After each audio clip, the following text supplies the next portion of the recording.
महाराज की जय। जगद्गुरु तुकाराम महाराज की जय। वसुदेव सुतं देवं कंसचाणूरमर्दनं देवकी परमानन्दं कृष्णं वन्दे जगद्गुरुम्। मुखं करोति वाचालं पंगुं लंघयते गिरिं यत्कृपात्तमहं वन्दे परमानन्दमाधवम्। महायोगपीठे तटे भीमरथ्यं वरं पुण्डलीकाय दातुं मुनीन्द्रैः समागत्य तिष्ठन्तमानन्दकन्दं परब्रह्मलिङ्गं भजे पाण्डुरङ्गं। पाण्डुरंगाकरु प्रथम नमन दुसरे चरण संतांशिया त्यांच्या कृपादाने कथेचा विस्तारू बाबाजी सद्गुरु दास तुका। ओम नमो ज्ञानेश्वरा करुणाकरा दयाळा तुमचा अनुग्रह लादलो पावन झालो चराचरी। मी कळा कुसरी काहीच नेने बोलतो वचने अति भाविका तुमचा अनुग्रह लादलो पावन झालो चराचरी। एका जनार्दनी तुमचा दास त्याची आस पुरवावी तुमचा अनुग्रह लादलो पावन झालो चराचरी। नमो सद्गुरु तुकया ज्ञानदीपा नमो सद्गुरु सच्चिदानंद रूपा। नमो सद्गुरु भक्त कल्याण मूर्ती नमो सद्गुरु भास्करा पूर्ण कीर्ती। जयांची केली स्मरण होय सकळ विद्यांचे अधिकरण तेची वंदू श्री चरण श्री गुरूंचे ते नमस्कारोनी आता क्षणोक्षणी हाची करावा विचार तरावया पार भवसिंधू नाशिवंत देह जाणार सकळ आयुष्य खातो काळ सावधान। संत समागमे धारावी आवडी करावी तातडी परमार्थाची नाशिवंत देह जाणार सकळ आयुष्य खातो काळ सावधान। तुका म्हणे इहलोकीच्या व्यवहारे नका डोळे धूर भरोने राहू नाशिवंत देह जाणार सकळ आयुष्य खातो काळ सावधान। प्रस्तुत स्थळी प्राप्त प्रसंगी संप्राप्त प्रवचन रूपी सेवेकरता घेतलेला अभंग वैराग्याचे महामेरू तुमच्या आमच्या सर्वांच्या अंतःकरणाचे अधिष्ठान असलेले तुमचा आमचा सर्वांचा संसार सुखाचा व्हावा याकरता ज्यांनी आपल्या संपूर्ण संसार प्रपंचाची होळी केली ज्यांना वारकरी संप्रदायामध्ये कलस्थानी मानलं जातं आणि ज्यांच्या वाणीला सूर्याची तेजस्विता चंद्राची शीतलता वेद मंत्राची सुचिता गंगेची पवित्रता मातेची वात्सल्यता लाभलेली आहे असे जगमान्य संत देवमान्य संत संतमान्य संत संत हृदय सम्राट माऊली महावैष्णव श्रीमंत श्री तुकोबाराय यांचा चार चरणाचा अतिशय गोड उत्तम आणि चिंतनीय असा आणि प्राधान्याने तुम्हाला सर्वांना एक विवेकाची जागृती देणारा असा गोड अभंग या ठिकाणी आज सेवेकरता घेतलेला आहे। तुकोबारायांच्या या अनमोल वचनाचा मागोवा घेण्यापूर्वी कार्यकारण संबंधाने दोन शब्दाचा जो अल्पसा प्रासंगिक परिहार द्यायचा खरं तर तो आपल्या सर्वांना ज्ञातच आहे, परंतु तो दिला पाहिजे. वाक्याचं ते कर्तव्य असत. तो परिहार असा आहे की आपल्या या खेळांबे खुर्द गावांतर्गत असलेल्या खळेकर वस्तीवरती राहणारे आपले सर्वांचे स्नेही कैलासवासी श्रीपद देवजी खळेकर यांनी इहलोकीची यात्रा संपवली. ते परलोकीच्या यात्रेला गेले. त्याला 10 दिवस पूर्ण होत आहे. त्यांचा दशक्रियाविधी अर्थात पिंडदान सोहळा या ठिकाणी संपन्न होत असताना त्याला जोडून थोडस नामचिंतन घडावं, ज्ञानदान घडावं आणि त्या माध्यमातून या जीवात्म्याला सद्गती लाभावी या उद्देशाने या ठिकाणी या परिवाराने हा छोटासा प्रवचनाचा कार्यक्रम आयोजित केलेला आहे. थोडेसे संकल्पित वेळेमध्ये आपल्याला तुकोबारायांच्या या शब्दांचा वेध घ्यायचा आहे. आपण सर्वजण खूप जाणकार आहात, बहुश्रुत आहात. नेहमीच आपण सर्वजण ऐकतो की मृत्यू ही गोष्ट या मृत्यू लोकातली एक अटळ गोष्ट आहे, निश्चित गोष्ट आहे, एक अंतिम सत्य आहे. प्रत्येकाला एक दिवस हा मृत्यू लोक सोडावा लागतो. भगवंत स्वतः गीतेमध्ये त्या ठिकाणी अर्जुनाला सांगतात की जात शहीद हो मृत्यू ध्रुवम जन्म मृत्युश्च तस्मात् परिहार अर्थे नत्वम शोचितो मरहसी. भगवान म्हणतात अर्जुना, ज्याचा जन्म झाला त्याला मारावा लागतं आणि जो मृत्यू पावतो ना तो पुन्हा जन्माला येतो. या बाबतीमध्ये तू व्यर्थ शोक करू नकोस. आणि या श्लोकावरती ही भाष्य करत असताना माऊली ज्ञानोबा गोड सांगतात की उपजे ते नासे नासिले पुनरपि दिसे हे घटिका यंत्र जैसे परिभ्रमेगा. माऊली म्हणतात की ज्याची उत्पत्ती झाली त्याचा विनाश हा ठरलेला आहे, निश्चित आहे. माऊली ज्ञानोबा यांनी याला गडळाची उपमा दिलेली आहे. गडळातले काटे जसे सातत्याने फिरत असतात तसं तुमचं आमचं सर्वांचं जीवन चक्र अनादी काळापासून फिरत आहे. जन्माला यायचं मरायचं, पुन्हा जन्म यायचं मरायचं. किती जन्म झाला फेरा गणित नाही जी दातारा. आजपर्यंत तुमच्या माझे अनंत जन्म झालेले आहेत. शंकराचार्य ही याच गोष्टीची पुष्टी करतात. शंकराचार्य म्हणतात की पुनरपि जननम पुनरपि मरणम पुनरपि जननी जठरे शयनम ये संसारे खलु दुस्तारे कृपया पारे पाहे मुरारे भज गोविंदम गोविंदम भज मूढमत.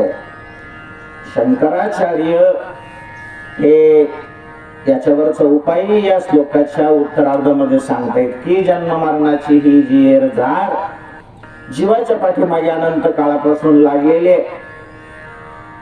ती जर आपल्याला संपुष्टात आणायची असेल, संपवायची असेल तर एकच उपाय आहे, भज गोविंदम गोविंदम भज मूढमते. आपण त्या भगवंताची भक्ती केली पाहिजे.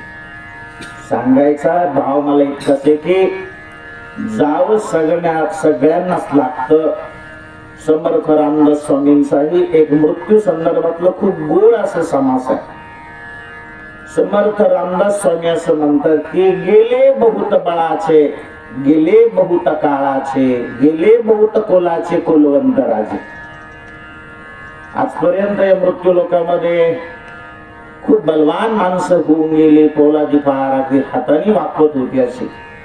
पण आयुष्य भानू मावळला जावं लागलं नव्हतं.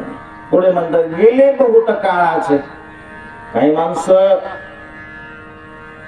ही खूप दीर्घ काळ जगली, 100 वर्ष नव्हे, 105 110 115 120 वर्ष जगली. पण आयुष्य भानू मावळला त्यांनाही जावं लागलेलं आहे. पुढे म्हणतात गेले बहुत कुलाचे कुलवंत राजे. काही माणसं या मृत्यू लोकांमध्ये खूप मातब्बर घराण्यातली होती, ऐश्वर्य संपन्न घराण्यातली होती, पण त्यांनाही जावंच लागलं ना. आयुष्य भानू मावळला की प्रत्येकाला जावं लागतं. सांगायचा भाव इतकाच आहे की कुलवंत गेले, गुणवंत गेले, धनवंत गेले, बलवंत गेले, ज्ञानवंत गेले, अहो नवे नवे भगवंत गेले ना. एक तुकोबाराय फार गोड वर्णन करतात.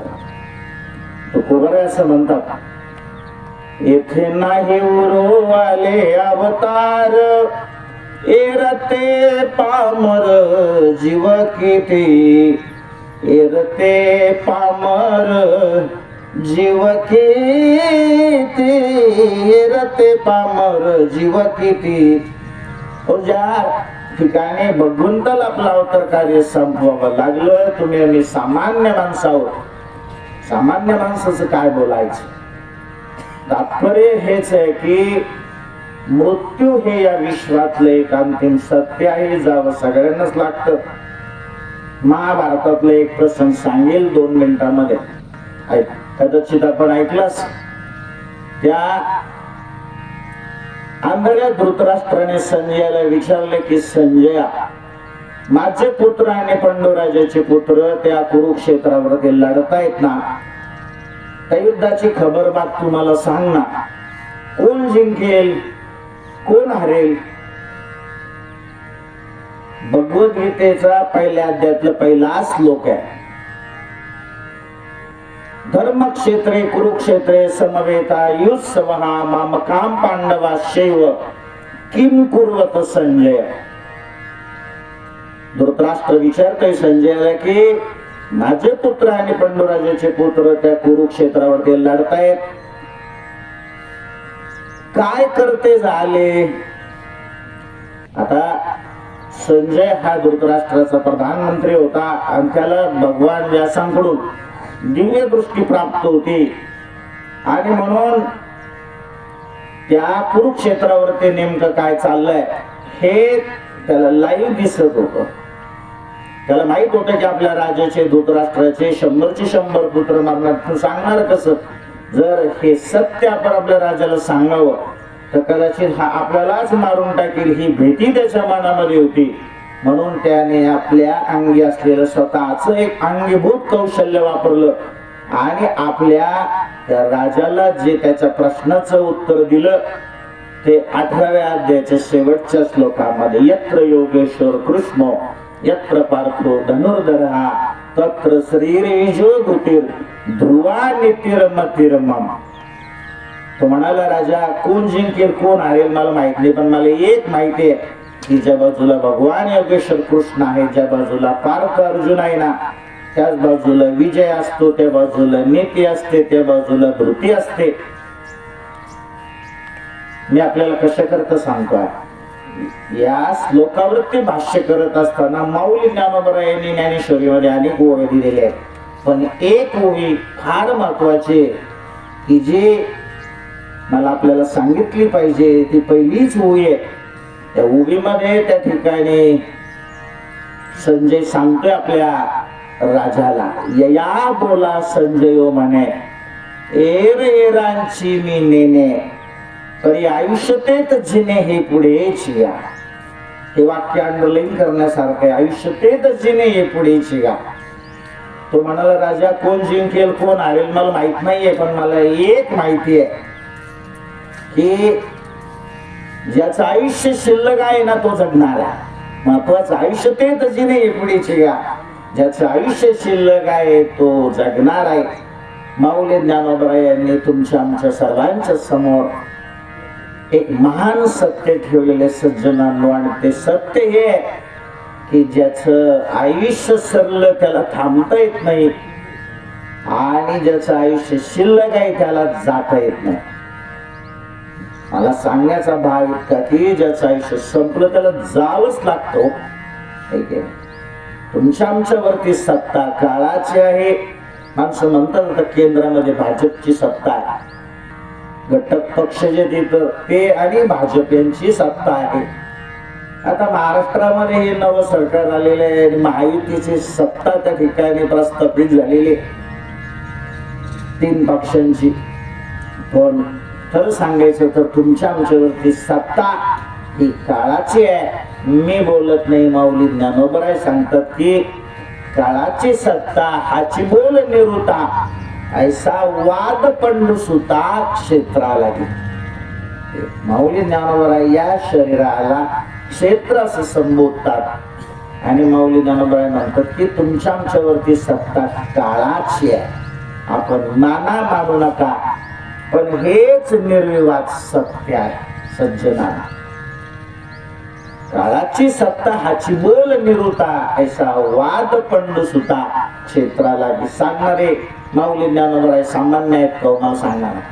ज्ञानींचे शिरोमणी, साधकांचे मायबाप, योग्यांची माऊली, स्वानंद साम्राज्याचे चक्रवर्ती सम्राट, मुक्त कैवल्य तेजोनिधी माऊली ज्ञानोबराय सांगतात ना.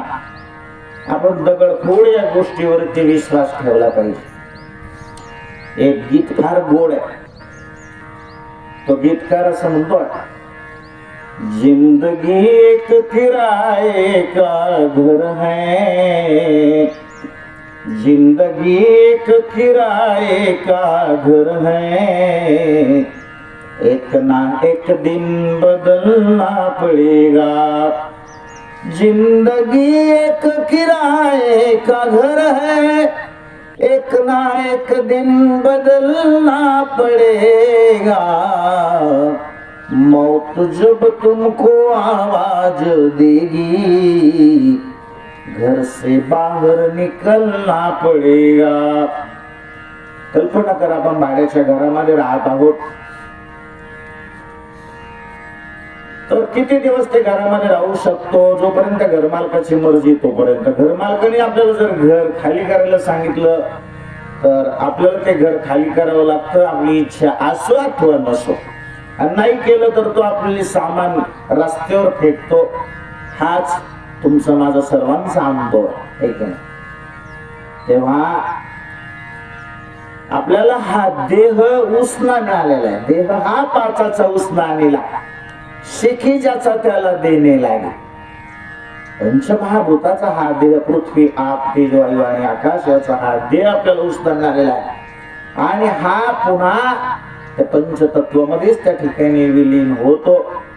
हे निर्विवाद सत्य आहे. आणि त्या प्रकृतीच्या नियमानुसार श्रीपतरावजी आपल्यातून गेलेले आहेत. एक अतिशय शांत, सुस्वभावी, मनमिळावू, प्रेमळ, कष्टाळू असं हे मितभाषी, एक निगर्वी, सरळ मार्गी व्यक्तिमत्व.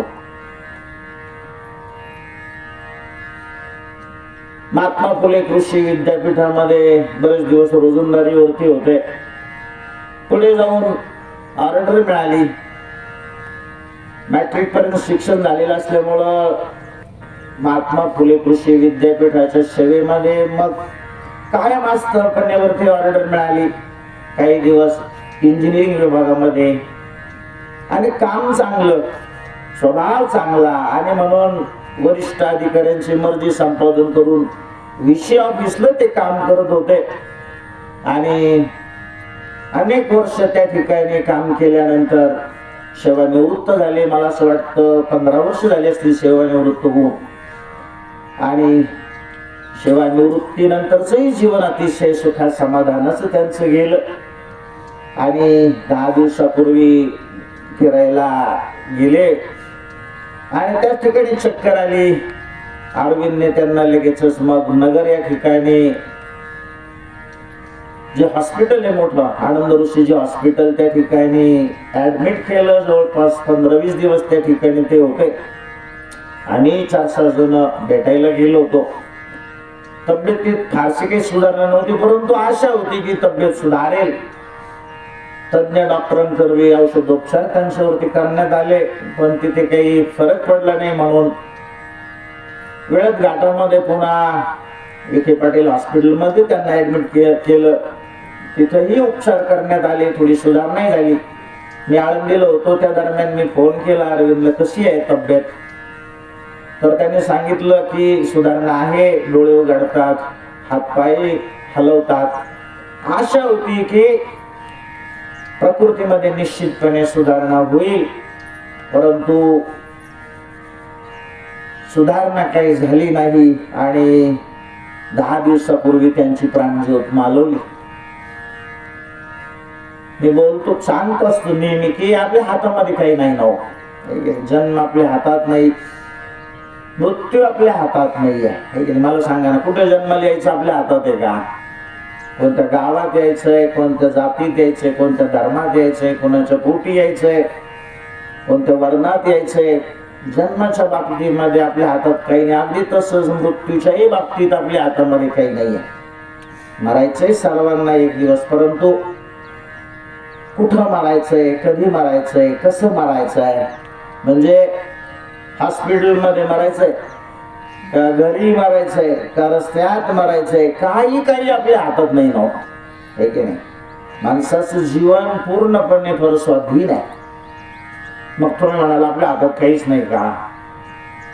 आपल्या हातात एकच गोष्ट आहे सज्जनानं, कसं जगायचं. आणि जगण्याची ही कला ज्याला खऱ्या अर्थाने साध्य झाली ना, त्याचं जीवन खऱ्या अर्थाने कृतार्थ झालं. मी म्हणे कृतार्थ झालं. आज शहरामध्ये जीवन कसं जगावं याचे वर्ग घेतले जातात. आपण ऐकून असेल कदाचित, आध्यात्मिक क्षेत्रातले खूप मोठं नाव आहे. पंडित श्री श्री रविशंकरजी, त्यांच्या माध्यमातून त्या ठिकाणी वर्ग घेतले जातात आणि त्या वर्गाच्या माध्यमातून एक आनंदी जीवन कसं जगावं याचं प्रशिक्षण दिलं जातं. How to live happy life, आनंदी जीवन कसं जगावं त्या वर्गाच्या माध्यमातून शिकवलं जातं. पण मी सांगेल आपल्याला की आपल्या सर्व वैष्णव वारकरी संतांनी आपल्याला सुखी, समाधानी, आनंदी जीवन कसं जगावं हे शेकडो वर्षापूर्वी सांगितलं. परंतु दुर्दैव इतकंच आहे की आमचं तिकडं लक्ष नाही आहे.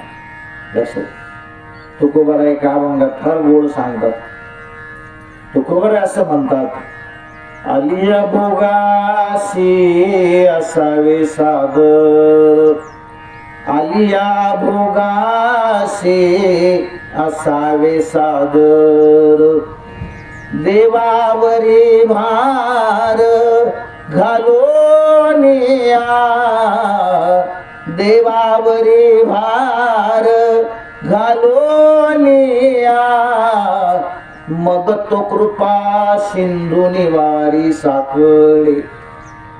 एकच सूत्र आहे जीवन जगण्याचं सज्जनांना. मी सांगेल आपल्याला की या भगवंतावरती आपण आपला भार घाला बस. अशाच अर्थाचा सावता महाराजांचा फार गोडा बनला. सावता महाराज असं म्हणतात, समयासी सादर भावे, सादर भावे, देव ठेविल तैसे राहावे, देव ठेविल तैसे राहावे. कोणे दिवसी बैसोने हत्तीवर, कोणे दिवसी पालखी सुभेदार, कोणे दिवसी पायाचा चाकर, चालत जावे, चालत जावे, देव ठेविल तैसे राहावे, देव ठेविल तैसे राहावे. आपल्या जीवनामध्ये एखादा दिवस असा येईल की हत्तीवरून आपली मिरवणूक निघेल. आपल्या जीवनामध्ये एखादा दिवस असा येईल की पायीच चालत जावं लागेल. पण दुःख न करता, धैर्य न सोडता आपण त्या परिस्थितीला सामोरं गेलं पाहिजे. ती भगवंताची इच्छा आहे असं समजून आपण जीवन जगलं पाहिजे. आणि हेच खऱ्या अर्थाने सुखी आणि समाधानी जीवन जगण्याचं सूत्र आहे सज्जना. तेव्हा जावं सगळ्यांनाच लागतं, त्याचं दुःख आपण बाळगता कामा नये. भगवंताने तुम्हाला सर्वांना मोजून आयुष्य दिलेलं आहे. प्रत्येकाचं मरण ठरलेलं आहे, म्हणजे मरणाची तारीख ठरलेली आहे, वार ठरलेला आहे, वेळ ठरलेली आहे. आपल्याला माहित नाही इतकंच आहे. आणि माहित नाही ही गोष्टही खूप चांगली आहे. जर आपल्याला माहित झालं की अमुक दिवशी आपल्याला अमुक वेळेला मारायचं आहे, तर खरं म्हणजे जगण्यातली गंमतच निघून गेली. माहित नाही आपल्याला, भगवंताने ती गोष्ट आपल्याला माहित होऊ दिली नाही, ही एक चांगली गोष्ट आहे. जावं सगळ्यांना लागतं, प्रकृतीचा तो नियम आहे, त्या नियमाप्रमाणे श्रीपत्र आपल्यातून गेलेले आहेत. पण खऱ्या अर्थाने मी सांगेल आपल्याला की वडिलांचं जाणं, आईचं जाणं सर्वात मोठं दुःख आहे, सर्वात मोठं दुःख आहे. कारण का, तर आपल्या वरती निस्वार्थीपणे, निरागसपणे, निर्हेतुकपणे प्रेम करणारे दोनच पात्र आहेत. एक आहे वडील आणि दुसरी आहे आई. आई किती प्रेम करते, अहो शब्दात सांगताच येत नाही. शब्दाच्या माध्यमातून आकाशाला गवसणी घालणारे माऊली ज्ञानोबराय सुद्धा हातवून झाले आईचं प्रेम सांगताना. ते म्हणाले, अरे अर्जुन तुला कसं सांगू, किंबहुना धनुर्धरा जो मातेची आहे उदरा, तो मातेचा सोयरा के तुला पा. अर्जुना तुला कसं सांगू रे, आई आपल्या मुलाबाळावरती किती प्रेम करते, शब्दात ते सांगता येत नाही. ते शब्दातही ते सज्जना. मुळात असं आहे की प्रेम ही संकल्पनाच अशी आहे की ती शब्दात व्यक्तच करता येत नाही. तुकोबराय म्हणतात की प्रेम नाही सांगता बोलता दाविता, अनुभव चित्ता चित्त जागा. प्रेम ही संकल्पनाच मुळात अशी आहे की अनुभवण्याचा विषय आहे, पण तरी हे सांगायचं म्हटलं तर सांगता येत नाही, शब्दात येते ते सगळं. तेव्हा आई आणि वडील दोघेही आपल्यावरती निस्वार्थीपणे प्रेम करतात. सगळं जीवन त्यांचं तुमच्या आमच्या करता समर्पित असतं ना. आईची महती तर नेहमी सांगितली जाते, परंतु बाप थोडस दुर्लक्ष द्या. खरं तर मी म्हणेल काकणभर जास्त प्रेम तुमच्या आमच्यावरती करणारा आपला बाप असतो. पण दुर्दैव आज समाजाचं की आपल्याला बाप कळत नाही. मला नेहमी असं वाटतं की नाही काही जगातल्या इतर गोष्टी कळल्या तर काही हरकत नाहीये, पण दोन गोष्टी आपल्याला कळाव्यात. एक बाप कळावा आणि दुसरं पाप कळावं. ज्याला बाप कळतो त्याचा प्रपंच चांगला होतो, आणि ज्याला पाप कळतं ना त्याचा परमार्थ चांगला होतो. लक्षात घ्या. तेव्हा संपूर्ण आपलं जीवन त्या ठिकाणी आपल्या परिवाराकरता समर्पित करणारा बाप असतो. आणि म्हणून आपल्या शास्त्राने, पुराणाने, वेदाने, संतांनी आपल्याला त्या ठिकाणी खर तर हे दोन देव सांगले, सर्व तीर्थांचे धुरे जे का माता पितरे, तया सेवेशी किर शरीरे लोन कीजे. असं सर्वजण सांगतात. माऊली ज्ञानोबरायांची गोड ओवी आहे. माऊली ज्ञानोबराय आई वडिलांना तीर्थ म्हणत नाहीये, ते तीर्थांचे राजे आहेत. खरं म्हणजे तीर्थांचं तीर्थ आहे. सर्व तीर्थांचे धुरे जे का माता पितरे, तया सेवेशी किर शरीरे लोन कीजे. समाजाचं चित्र जर आज आपण बघितलं तर फार वाईट आहे. माणसांना आई वडील म्हटलं एक आडगळीतली वस्तू वाटते. म्हातारे झाले की बस त्यांचं काम संपलं. असं नाहीये सज्जनांना. तो भगवान पंढरीश पांडुरंग परमात्मा आज 28 युगापासून विटेवरती उभा आहे. कशामुळे? पुंडलिकामुळे. पुंडलिकाने आपल्या आई वडिलांची मनापासून त्या ठिकाणी सेवा केली, आणि त्या सेवेवरती त्या ठिकाणी भगवान पंढरीश पांडुरंग परमात्मा संतुष्ट झाले आणि त्याला भेट देण्याकरता आले. पुंडलिक आपल्या आई वडिलांच्या सेवेमध्ये रत होता. पुंडलिकाने सांगितलं, भगवंता या विटेवरती तुम्ही उभे राहा, मी माझ्या आई वडिलांच्या सेवेमध्ये रत आहे त्या ठिकाणी. आणि आज 28 युग झाली तो भगवान पंढरीश पांडुरंग परमात्मा विटेवरती उभा आहे. ठीक आहे. पुंडलिकाचे आपल्यावरती उपकार आहेत. पुंडलिकाच्या भावार्थात द्वारके होनी झाला येत. तेव्हा मुद्दा मला एकच सांगायचं आहे की आपल्या आई वडिलांची सेवा त्या ठिकाणी आपण खूप चांगल्या पद्धतीने केली पाहिजे. नका जाऊ वारीला, नका जाऊ कुठे आणखी तीर्थयात्रेला, काही नाही, घरातच खरं तीर्थ आहे हो. आमच्या अरविंदने खरंच खूप चांगली सेवा केली आणि अशा पद्धतीची सेवा जर आपण करत असू ना, त्याच ऐहिक जीवन आणि पारलौकिक जीवन दोन्ही खऱ्या अर्थाने चांगल्या पद्धतीचं बनतं ना. ज्याचे आई माऊली नानबराय म्हणतात की ज्याचे ऐहिक धड नाही त्याची परत्र पुससी काही.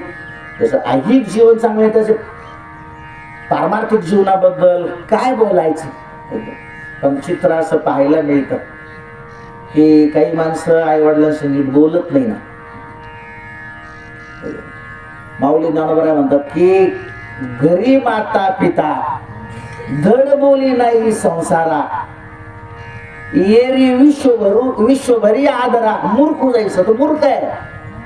इतर सगळ्यांशी खूप गोड बोलतो आणि घरी आई वडिलांशी नीट बोलत नाहीये. ते जेवलेत का, त्यांची औषधं आहेत का,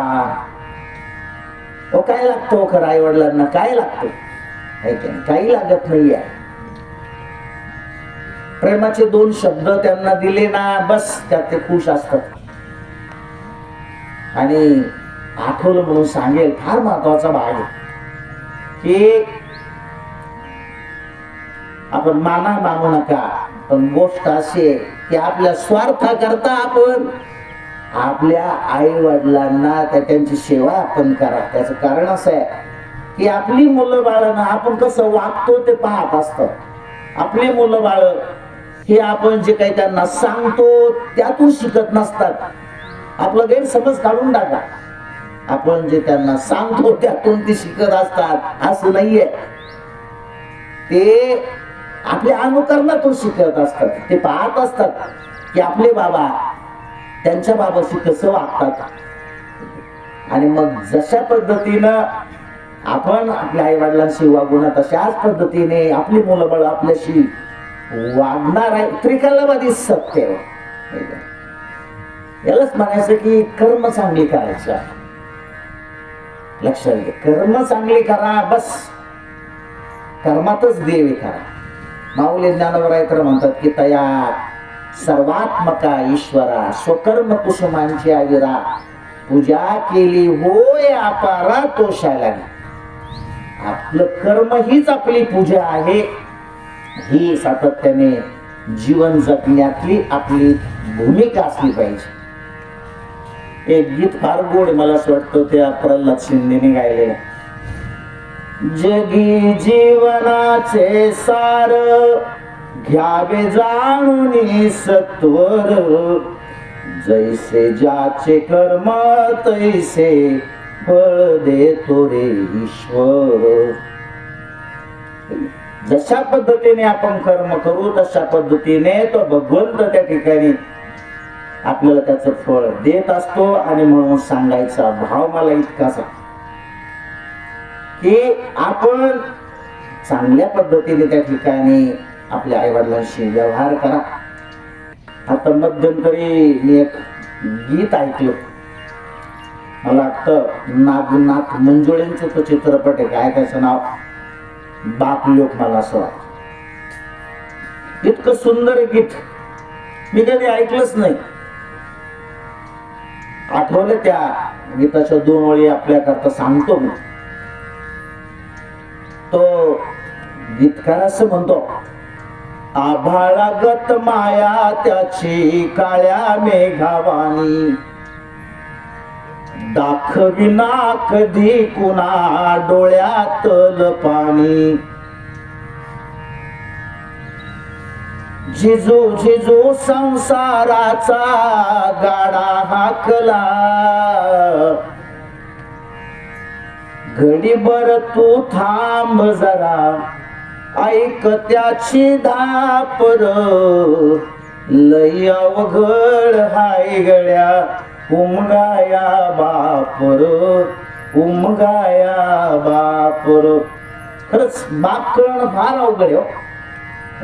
जो बाप सातत्याने त्या ठिकाणी आपलं जीवन आपल्या मुलांबाळा करता समर्पित करतो, त्याला समजून घेणं अवघड गोष्ट आहे. आणि म्हणून खूप चांगल्या पद्धतीने अरविंदने, त्याच्या बहिणीने, सगळ्या कुटुंबियांनी वडिलांची खूप चांगल्या पद्धतीने सेवा केली. मी भगवान पंढरीश पांडुरंग परमात्म्याच्या चरणी, माऊली ज्ञानोबांच्या चरणी हीच प्रार्थना करेल की हे भगवंता तू त्यांना सद्गती दे. मी म्हणे खऱ्या अर्थाने त्यांनी त्यांच्या जीवनामध्ये चांगली कर्म करून भगवंताच्या चरणाजवळची जागा तर आगाऊच आरक्षित केलेली आहे, पण तरी हे आपण सर्वजण भगवंताच्या चरणी ही प्रार्थना करू की भगवंत तू त्यांना सद्गती दे. एवढंच या निमित्ताने मी परिहारामध्ये सांगतो आणि माझ्या चिंतनाच्या विषयाकडे येतो. चिंतन करता घेतलेला अभंग जगद्गुरु तुकोबरायांचा अतिशय गोड आहे, उत्तम आहे, चिंतनीय असेल असा एक गोड अभंग आहे. आणि अभंगाच्या माध्यमातून एक विवेक तुमच्या आमच्या ठिकाणी जगद्गुरु तुकोबराय जागृत करतात. विचार असा आहे की ज्या जगतामध्ये तुम्ही आम्ही सर्वजण जीवन जगतो आहोत ना, हे जग खऱ्या अर्थाने कसं आहे, अहो हे मिथ्या आहे, हे भासमान आहे, हे खोटं आहे जगत. आणि म्हणून ही गोष्ट प्राधान्याने तुम्ही आम्ही सर्वांनी लक्षात घेऊन त्या ठिकाणी आपला जगण्याचा दृष्टिकोन त्या ठिकाणी तयार केला पाहिजे. बऱ्याचदा असं चित्र पाहायला मिळतं की माणसं या जीवनाबद्दल सातत्याने एक तक्रारीचा स्वर त्यांचा असतो. सातत्याने तक्रार करतात की माझ्या जीवनात असं दुःख आहे, तसं दुःख आहे, मला याच्यातून त्रास होतो, त्याच्याकडून त्रास होतो. खरं तर असं आहे की या जीवनामध्ये भगवंताने अशी कुठलीच गोष्ट, कुठली व्यक्ती, कुठली गोष्ट अशी निर्माण केली नाही की जी आपल्याला दुःख देईल. ईश्वर सृष्टीमध्ये अशी कुठली गोष्ट भगवंताने निर्माणच केलेली नाही मुळामध्ये की ती आपल्याला दुःख देईल. अगदी साधं सांगतो मी आपल्याला असं विचारतो की आपण जाऊन दगडाला ठेच मारतो का दगड येऊन आपल्याला ठेच मारतो? मग सांगा काय घडतं? आपण जाऊन दगडाला ठेच मारतोय, दगड त्याच्या जागी स्थिर आहे. जगत आपल्याला दुःख देत नाही, मुद्दा महत्वाचा आहे. जगाकडून आपण दुःख घेतो. माझा मुद्दा आता किती जणांना कळेल मला माहित नाहीये. ज्याची 5G ची रेंज आहे त्याला कळेल, 4G ची रेंज असेल तर कदाचित कळणार नाही. जगत आपल्याला दुःख देत नाहीये, जगत आपल्याला दुःख देत नाहीये, आपण जगाकडून दुःख करून घेतो. कारण का जगत दुःख देत नाहीये? अहो हे खोट आहे ना, हे भासमान आहे, हे मिथ्या आहे. तुम्हाला काही पुरावा सांगा ना. हरिपाठातलं पुरावा आहे माऊली ज्ञानोबरायांचं. एकेरी माऊली ज्ञानोबराय फार गोड सांगतात.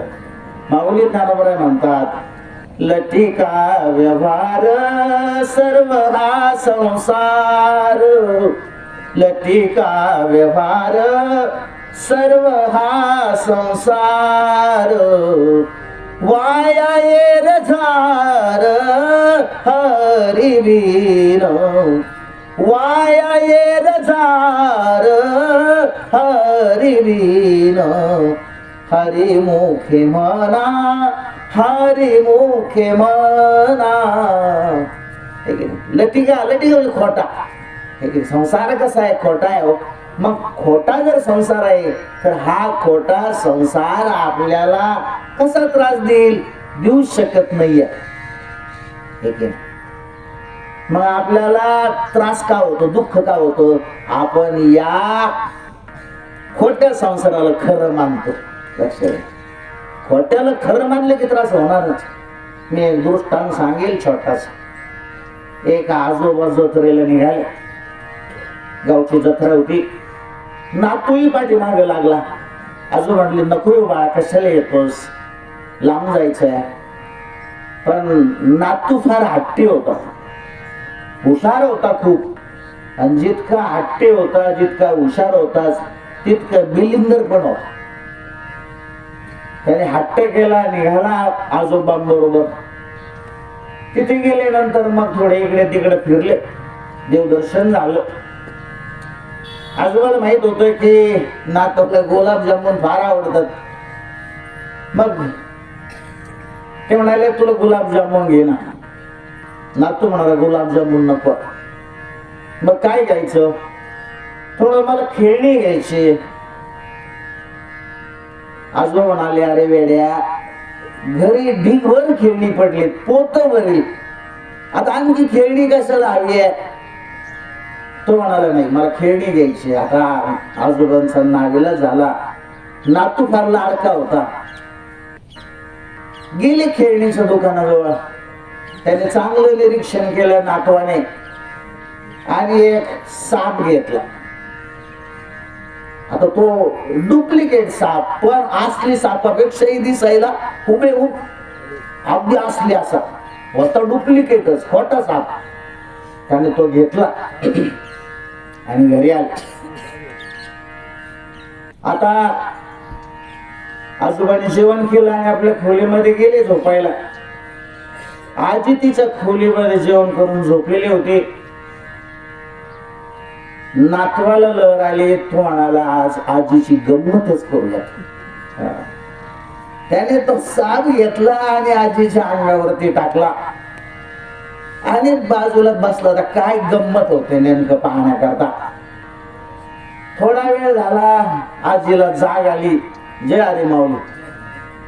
थोड्या वेळानंतर आजीला जाग आली आणि आजीला घाम फुटला. आजी फार घाबरली, ओरडू लागली साप साप म्हणून. आणि मग घाई घाईने त्या पलंगावरून खाटेवरून खाली उतरण्याचा प्रयत्न करत असतानाच ती खाली पडली. खुब्याचं हाड मोडलं तिचं. वेदना होऊ लागल्या खूप. माझा दृष्टांत संपला. मी आपल्याला असं विचारतो की तो साप खरा होता का खोटा होता? अहो खोटा होता ना. मग आता त्या खोट्या सापामध्ये त्या ठिकाणी आजीला घाबरवण्याची काही शक्ती क्षमता असण्याचं काही कारण नाहीये. त्या खोट्या सापाने आजीला घाम फोडला ना, तिच्या मांडीचं हाड मोडलं ना. असं का घडलं? एकच कारण आहे की त्या आजीने तो साप खरा मानला. लक्षात घ्या, साप खोटा आहे पण तिला तो खरा वाटला.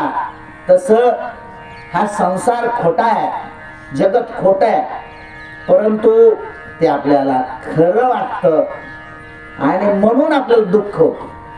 आपल्या दुःखाचं हे कारण मी पुन्हा रिपीट करतो माझं वाक्य की हे जगत आपल्याला त्रास देत नाहीये, परंतु या जगताकडून आपल्याला त्रास त्या ठिकाणी का होतो? या जगताला आपण खरं मानतो म्हणून आपल्याला खऱ्या अर्थाने त्रास. जगत आपल्याला त्रास देत नाही, या जगताकडून आपण त्रास करून घेतो. हा मुद्दा महत्वाचा आहे. मी आपल्याला दुसरं उदाहरण सांगेन. आपल्याला बरेचदा स्वप्न पडतं डॉक्टर. आता स्वप्न खरं असतं का खोटं असतं? खोटं आहे स्वप्न. स्वप्न खोटच असतं. कल्पना करा की आपली चोरी झाली, 5 तोळे सोनं चोरीला गेले. आपल्याला सुख वाटतं का दुःख वाटतं? दुःख वाटतं ना. चोरी तर स्वप्नच झालेली आहे, परंतु स्वप्नातही आपल्याला दुःख वाटतं. माणसं असं वाईट स्वप्न पडल्यानंतर रडताना आपण पाहिलं, रडतात माणसं स्वप्नामध्ये. याच्या उलट कधी कधी असं चित्र पाहायला मिळतं की आपला फायदा झाला 5 लाखाचा. आता आनंद होईल का दुःख होईल? आनंद होतो.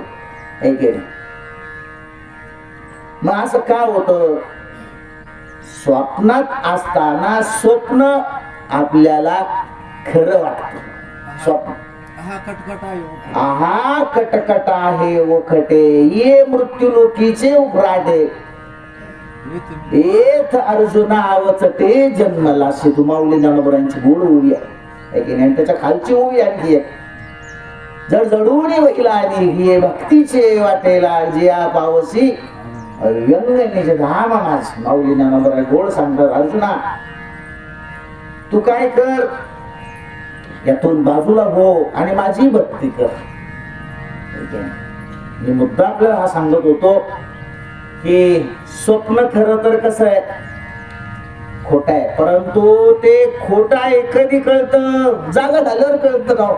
मी बोलत नाही माऊली ज्ञानोबराय गोड सांगतात ज्ञानदेव म्हणे पाहता पाहिले ज्ञानदेव म्हणे पाहता पाहिले स्वप्नीचे चेले जाईल रया कवणाचे माय बाप कवणाचे गणगोत. हे की नाही पाहता पाहिले म्हणजे काय जाग झाल्यावर पाहिलं असतं स्वप्न खोट वाटत. एक दृष्टांत सांगेल 2 मिनिटांमध्ये.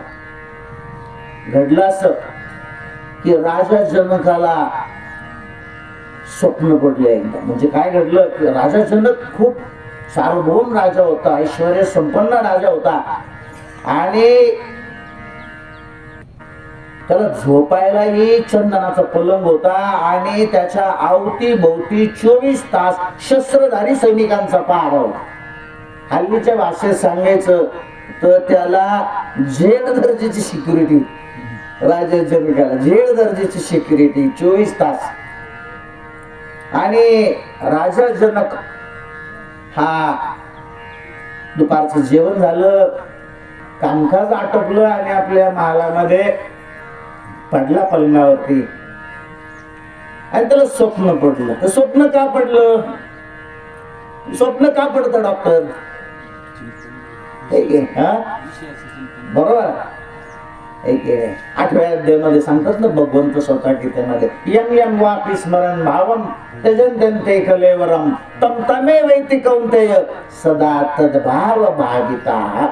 आणि या श्लोकावरती भाष्य करत असताना माऊली ज्ञानोबराय गोड चिंतन मांडतात बाबूराव आणि जागता आज वासिजे जेने ध्याने भावना भाविजे डोळा लागत खेळ देखीजे त्याची स्वप्न. ज्या गोष्टीचं आपण दिवसभर चिंतन करतो ना ते स्वप्न देत ना. मग राजाला स्वप्न पडलं. आता काय स्वप्न पडलं त्याच्या जवळप्रमाणे स्वप्न पडलं. काय स्वप्न पडलं भयानक स्वप्न पडलं त्याला की शेजारच्या राजाचं परचक्र आलं. अतिशय घनघोर दोघांचं युद्ध झालं आणि अनेक दिवस ते युद्ध चाललं. त्या युद्धामध्ये त्याचा पराभव झाला. खूप निकराने राजा जनक आपल्या सैन्याशी लढला त्या शेजारच्या राजाशी परंतु त्याच्यामध्ये पराभव झाला. आणि पराभव झाल्यानंतर मग मात्र राजा जनकाची परिस्थिती अत्यंत वाईट झाली की ज्या राजाने त्या जनकाचं राज्य स्वतःच्या ताब्यात घेतलं त्याने एक दौंडी दिली संपूर्ण राज्यामध्ये की राजा जनकाला कोणी आश्रय देऊ नये आणि जर दिला तर मी त्याचा शिरच्छेद करेन. आता जर आश्रयच नाही तर मग खायचं काय. राजा जनक त्या सगळ्या नगरातून फिरतोय. कपडे मळालेले आहेत डोक्याचे केस वाढले दाढीचे केस वाढलेले आणि विशेष म्हणजे खायला काहीच मिळेना. फिरतोय कोणीही त्याला त्या ठिकाणी खाण्याकरता काही देत नव्हतं कारण भीती होती त्या राजाची की आपला शिरच्छेद होईल. फिरत असताना एक दिवस काही भिकारी असे रांगेमध्ये त्या ठिकाणी उभे होते. त्याने विचारलं को मला काही खायला मिळेल का. त्या भिकाऱ्यांनी सांगितलं की इथे आता एक शेठजी काही प्रसाद घेऊन येणार आहे तुम्ही या ठिकाणी रांगेत उभे राहा मिळेल तुम्हाला खायला काहीतरी. राजा जनक त्या भिकाऱ्यांच्या रांगेत उभा राहिला आणि उभा राहिल्यानंतर त्या लक्षात आलं की अरे आपल्याकडे ताट नाही काही भांड नाही प्रसाद घ्यायला. एका भिकाऱ्याला त्याची दया आली. त्या भिकाऱ्याने त्याला एक ताट दिलं जर्मल. तो घेऊन तो उभा राहिला नंबर आल्यानंतर त्याने तो प्रसाद घेतला आणि आता एके ठिकाणी जाऊन आपण बसू आणि तो खाऊ, हा विचार तो करत होता. आणि तो विचार करत असताना एक कावळा आला अचानक. आणि काय घडलं की त्या कावळ्याने झडप मारल्यामुळे त्याच्या हातातून ते ताट जे होतं ते खाली पडलं आणि जे सगळे खाद्य होतं, खाद्यपदार्थ ते मातीत मिसळले. आणि तेवढ्यात त्याला जाग आली आणि समोर पाहतो तर शस्त्रधारी सगळे सैनिक, जेलधरची सिक्युरिटी समोर आहे. राजा जनक विचार करतोय की काय भयानक स्वप्न मला पडली, काय बरं या स्वप्नाचा अर्थ असला पाहिजे. त्याने आपल्या सगळ्या विद्वानांना बोलवलं. पंडित, पूर्वीच्या काळी राजे लोकांकडे पंडित लोक असायचे. आपल्या सगळ्या पंडिताची सभा बोलवली आणि आपलं स्वप्न सांगितलं त्यांना. आणि तो म्हणाला की मला सांगा. मोठ्या आवाजात तो म्हणाला, मी तुम्हाला मुद्दाम होऊन माझ्या दरबारामध्ये या ठिकाणी ठेवले, मला सांगा हे खरं की ते खरं. म्हणजे लौकिकातला हा राजा जनक खरा की ज्याच्या अवतीभोवती 24 तास सैनिकांचा पहारा आहे, हा राजा जनक खरा की तो स्वप्नातला भिकारी राजा जनक खरा, हे खरं की ते खरं. कोणालाच काही सांगता येईल त्या शिपायांना, त्या पंडितांना. आणि मग आपल्या शिपायांना बोलवलं आणि सांगितलं की या सगळ्या पंडितांना नजर कैदेमध्ये ठेवा. टाकलं त्यांना नजर कैदेमध्ये. त्या पंडितामध्ये एक कहोड नावाचा पंडित होता, ब्राह्मण होता. त्याला एक मुलगा होता आणि तो मुलगा मात्र खूप हुशार होता. गुरुच्या आश्रमामध्ये राहून विद्याभ्यास करत होता. त्याचं नाव होतं अष्टवक्र. 8 ठिकाणी वाकडा होता म्हणून त्याला अष्टवक्र म्हटलं जात होतं. त्याचं नाव अष्टवक्र होतं.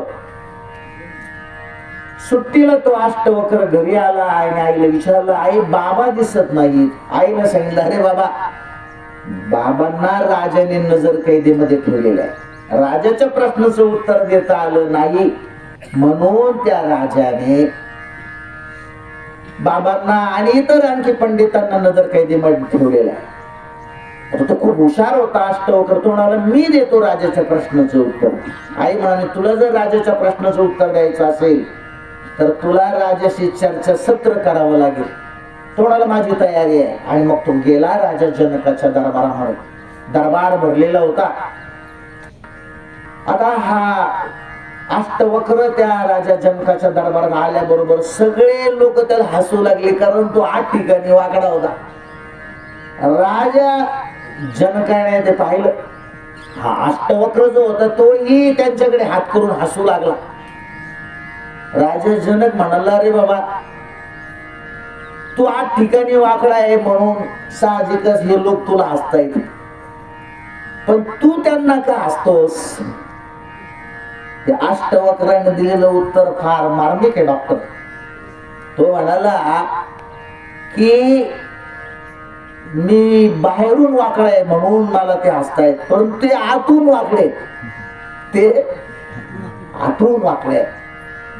राजा जग मला, अरे फार हुशार दिसतोस, मग माझ्या प्रश्नाचं उत्तर दे. राजा जनकाने त्याला आपलं सगळं स्वप्न सांगितलं आणि विचारलं, सांग हे खरं की ते खरं. म्हणजे हा लौकिक व्यवहारामध्ये असलेला राजा जनक जो आहे तो खरा की स्वप्नातला भिकारी झालेला राजा जनक खरा. आणि मग त्याने उत्तर दिलं त्या अष्टवक्राने, राजा, अरे हेही खोट आणि तेही खोट, स्वप्नही खोट आणि जागृतीही खोटी आहे. खरी गोष्ट एकच आहे. कोणती? तुझ्या हृदयामध्ये असलेला जो परमात्मा आहे त्याचा तू शोध घे आणि त्याच्या करता भगवंताने तुला जीवन दिलं. सज्जनांनो, दृष्टांत फार मार्मिक आहे. तुम्हाला सर्वांना भगवंताने यासाठीच हा मनुष्य देह दिलाय. आपल्या हृदयामध्ये असलेला जो परमात्मा आहे त्या परमात्म्याचा तुम्हाला मला शोध घ्यायचा आहे आणि हीच तुमच्या माझ्या जीवनाची खरी सफलता त्याच्यामध्ये आहे. आणि हाच विचार जो आहे तुम्ही आम्ही सर्वांनी केला पाहिजे. इतर सगळ्या गोष्टी कशा आहेत? खोट्या आहेत. जगत खोट आहे. शंकराचार्य, आद्य गुरु शंकराचार्य सुद्धा सगळ्या त्या ग्रंथाचं सार एका अर्ध्या श्लोकामध्ये सांगतात ना त्या ठिकाणी. त्या शंकराचार्यांचा अर्धा श्लोक आहे. श्लोकेर धेन प्रवक्ष्यामि यदुक्तम ग्रंथ कोटिभी ब्रह्म सत्य जगन मिथ्या. ब्रह्म सत्य जगन मिथ्या जीव ब्रह्मेव नापरहा. अर्ध्या श्लोकात आद्य गुरु शंकराचार्यांनी सत्य सांगितलं की हे ब्रह्म सत्य आहे फक्त, आणि सगळं जगत कसं आहे? मिथ्या आहे, खोट आहे. मग आपल्याला त्रास का होतो? मग महत्वाचा भाग असा मुद्दा मी आपल्याला सांगणार आहे की या जगताचा आपल्याला त्रास का होतो? हे मिथ्याच आहे, पण याला आपण खरं मानतो. हे जगत आपण खरं का मानतो या जगताला? त्याचं उत्तर माऊली ज्ञानोबराय एका ओळीमध्ये त्या ठिकाणी फार गोड देतात. माऊली ज्ञानोबराय असं म्हणतात की अविद्येचे निदा विश्व स्वप्नांची धांडा भोगीत होता प्रबुद्धा अनादि. जो अनादि काळापासून तुमच्या आमच्या ठिकाणी असलेलं जे अज्ञान आहे. भागवतराव मी तुम्हाला ती ओळी विचारली होती त्या दिवशी, तेव्हा अनादि काळापासून तुमच्या आमच्या ठिकाणी असलेलं जे अज्ञान आहे त्या अज्ञानामुळे हे जगत आपल्याला खरं वाटतं, आणि मग त्यामुळे खरं म्हणजे सगळं दुःख तुमच्या आमच्या सर्वांच्या जीवनामध्ये आहे. वास्तविक पाहता हे जगत मिथ्या. हाच विचार तुम्ही आम्ही सर्वांनी केला पाहिजे. सत्य काय? मग सत्य एकच आहे. आपण सातत्याने हा विचार केला पाहिजे. कोणता क्षणा हाची करावा विचार, करावा या पार भव सिंधू. कोणता विचार करायचा? मी कोण आहे? को हम कतमिदम जातम कविवेश करता. मी कोण आहे? मी कुठून आलोय? याचा विचार तुम्हाला मला करायचा. मी कोण आहे सा करावा विचार, मने ज्ञानेश्वर निवृत्तीचा. आपल्याला मीचीच खरी ओळख नाही. एकाला विचारलं तुम्ही कोण? तो मला काय करतो? मी महातो तुम्ही मला ओळखत नाही का?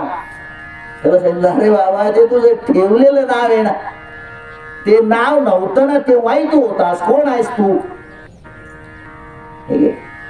उपजल्या बालकासी नाव नसे तये पासी ठेवलेल्या नावेशी ओ देत उठी. जन्माला आपण ज्यावेळेस आलो त्यावेळेस आपलं नाव होतं का? नाव नव्हतं ना. जन्मानंतर आपल्याला नाव ठेवलं, त्या नावाने आपल्याला संबोधलं जातं. तेव्हा त्याला सांगितलं ते तुझं ठेवलेलं नाव आहे. तो म्हणाला असं काय करता राव, मी गावचा सरपंच आहे, ते मला ओळखत नाही का? त्याला सांगितलं अरे बाबा सरपंच असशील, अध्यक्ष असशील, सभापती असशील, लेखक असशील, डॉक्टर असशील, वकील असशील, उद्योजक असशील, आमदार असशील, खासदार असशील, या सगळ्या तुला नंतर मिळालेल्या पदव्या आहेत. या नव्हत्या ना ते वाई तू होतास. कोण आहेस तू?